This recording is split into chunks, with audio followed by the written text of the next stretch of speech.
Okay guys, I've got another game for you right here. It's not a multiplayer game. This is another game I found in my archive though that was played a little while ago that I thought was absolutely YouTube worthy, and especially because it features everyone's favorite commander, Nin the Paint Artist, versus Oloro, one of Nin's nemesis.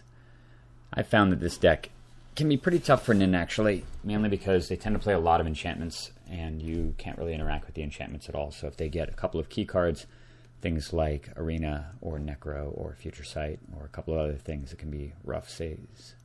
I am going first, however, though, so that's certainly a distinct advantage. And I have a hand that is 98% of the way toward keepable. Mystical Tutor, potentially off of the single land to go get a Brainstorm or a... I guess it would really just be Brainstorm. A 2-mana artifact and one that costs 3 and a perfect curve and everything. I mean, it's like such a great draw. If this is just a land, it's absolutely keepable. But unfortunately, I can't risk it, even if I throw away the Mox Diamond to hold off for a turn or two of not drawing land. If I stall for a couple of turns, I could easily get so far behind there'd be no recovery. And so regretfully, I have to pitch this hand for 6. And this is one of those awesome combos in the deck. I get the Workshop plus Coalition Relic into Preordain. So though the rest of the hand is fairly clunky and reactive, it's still more than keepable, especially with the Scry included. He's keeping, and I'll absolutely keep Impulse on top since I can definitely cast it on turn 2. Unless, of course, he counters the Coalition Relic, which would be super bad for me. But we'll find out. And I'm just going to ponder Preordain right now. Even though I know the top card is good and that I'm going to keep it, there's a reasonable chance that if the second card below the Impulse is bad, I'd like to scry it away right away. If it's something like, a Karn Liberated or something expensive that I can't use for a while. And it's a Wayfarer's Bauble, which I can actually use. In fact, that's almost better than Impulse, so I'm going to put that on top.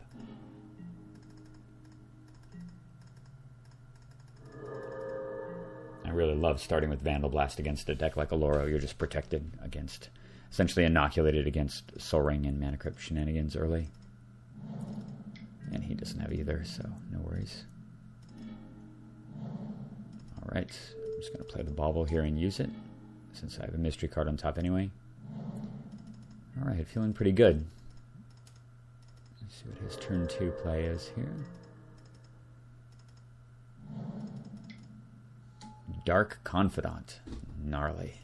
It's very timely.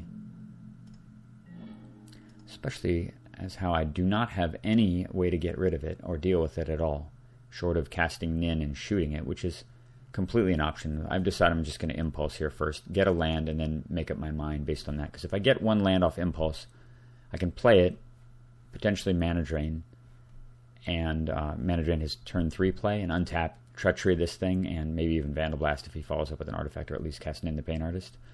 So with that in mind, impulsing into a land makes the most sense. Hopefully my deck cooperates and there actually is a land on top. And the good news is there is a land. The bad news is it's a colorless one, the Silly Wasteland, on top of 3 blue spells, which I can't use. So I'm certainly keeping the Wasteland. So the question is, Wasteland now or wait? Normally I'd be really reluctant to Wasteland when my opponent has a Confidant in play, and my only answer to it is Treachery. However, he's at 6 cards in hand, and if I can strip mine one turn and set him back for a bit, he may be able to not be able to even do anything if I do meddle with the Confidant anyway, because I'm going to be able to charge the Relic. If I draw another land, that'll be 5 mana, and I can steal it next turn. So this will probably prevent him from countering back, and with that in mind, I decided to Wasteland for some reason during his upkeep. I think I actually was still on the fence about it, and then coming into his upkeep, I just decided, you know what, screw it. It might have been worth it actually to see what he flipped over. And he revealed... Yeah, I'm just doing it right now. So I think he reveals Time Warp. It's a strange card to see in Oloro. Unfortunately, he has Mystic Gate and a Talisman. Alright, well, I've got a target for the Vandal Blast, so I'm way behind now. Charging here. Alright, deck, deliver the goods. No, it's not too good. Much better than nothing, though, as that gets me the opportunity to look at 5 cards, and if there's just one land in those 5, I will keep it no matter what other piles he distributes. sure enough, 1 land, 4 spells. If I were him, I probably would have just split 4-1 here.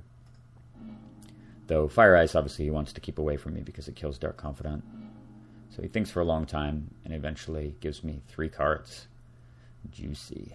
Alright, well, I certainly take the 3, even though it means I can't kill the Dark Confidant. But now I've gone 6 cards deeper into my deck, so the chances of hitting another land are reasonably high, given that I haven't really drawn very many this game.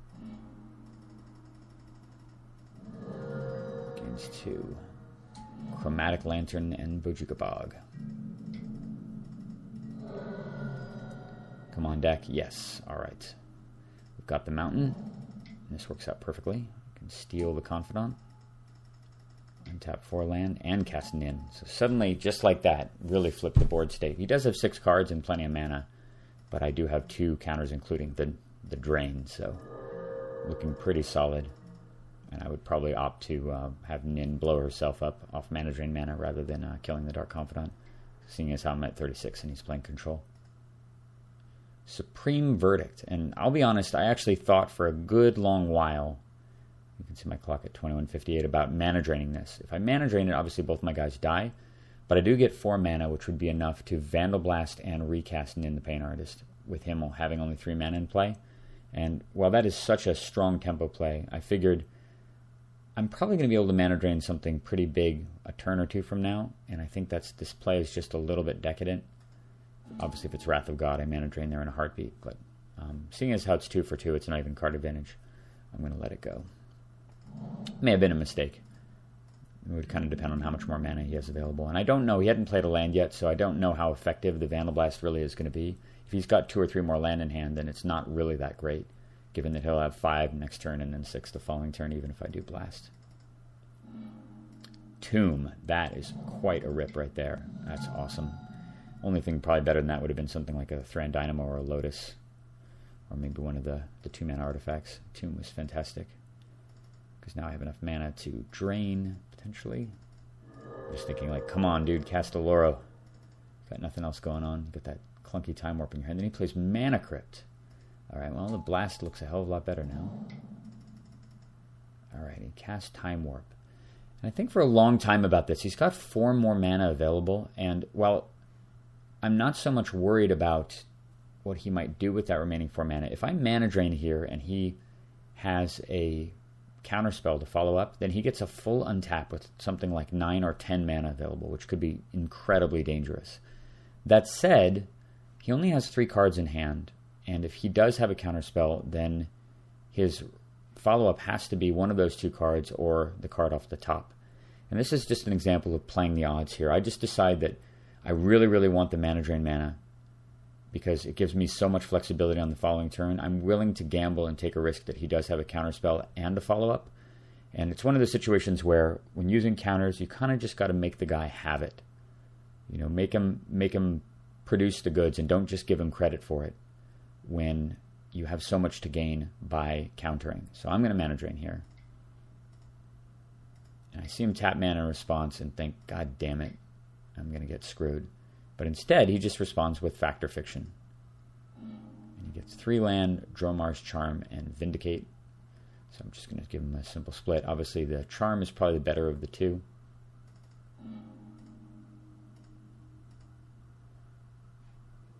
Or actually, I should say the Vindicate is the better of the 2. More flexible, certainly. Although Drummer's Charm does draw 2 cards and it's a hard counter, but I'm going to make that split right there. And he takes... He's tempted a little bit to give him 3 spells or 2 spells and then versus the 3 lands, but he's got tons of mana in play anyway. And yeah, it would have made the Vandal Blast play a little bit stronger if I just split lands and spells, because he takes the spells obviously, and then I just blow up through artifacts. But either way, Time Warp's countered, which is awesome. All right, I'm going to charge. Look at that, 6 mana, so delicious. All right. And this is just a no-brainer draw 7 effect off my general. The reason why Nin the Pain Artist is a better general than Oloro. Stuff like this. Crank 7. God, what a good hand, too. I got a hard counter, quasi-hard counter in the form of Muddle, as well as Daze, which, while it doesn't seem like it would be that great, is actually quite well timed here. I love getting Thran Dynamo when I've got Workshop in play. can play that. It's like Workshop makes a Workshop every turn to cast any type of mana. Alright, I'm going to cast Trinket Mage here. Go get a Mox Diamond, just to shrink my hand size so I don't have to discard. And I actually have a mana floating, so I can even copy Artifact. And I'm not going to copy Artifact as much as I'd like to copy Artifact the Thran Dynamo. I have plenty of mana at this point. I'm just going to get another Coalition Relic, because it kind of makes 2 mana anyway, and this gives me the ability to Stoic Rebuttal and Muddle whatever he's got in those remaining 2 cards, because I know what 3 of them are.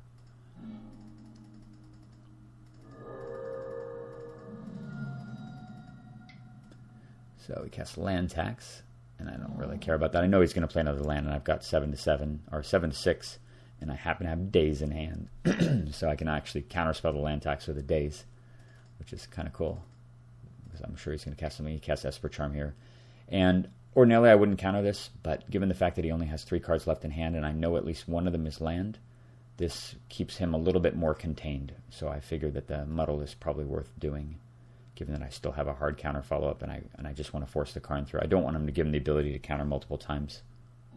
It's nice of him actually to throw away a hard counter there on his turn. Plus, you notice he's got exactly 6 post Esper Charm, and we're going to follow up with one of the better Dazes in a while.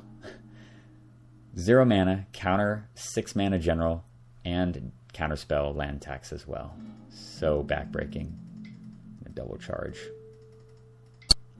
2 mana here. I'm going to Vandal Blast finally, clearing out those 3. I've still got 2 mana left over thanks to the Coalition Relics.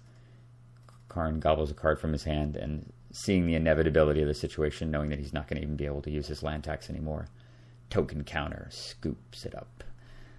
Thought this was a pretty cool game in terms of just the decision-making process that I had to make to deal with that early Dark Confidant. Never was really terribly threatened, but at the same time the game could have gotten out of hand relatively quickly and had to make some pretty tough judgment calls. Ultimately it came down to that big Nin activation off the Mana Drain Time Warp. That is such a cool interaction with the Mana Drain spell in the general. But hope you guys enjoyed that game, and I promise more games and some more multiplayer coming soon. See ya.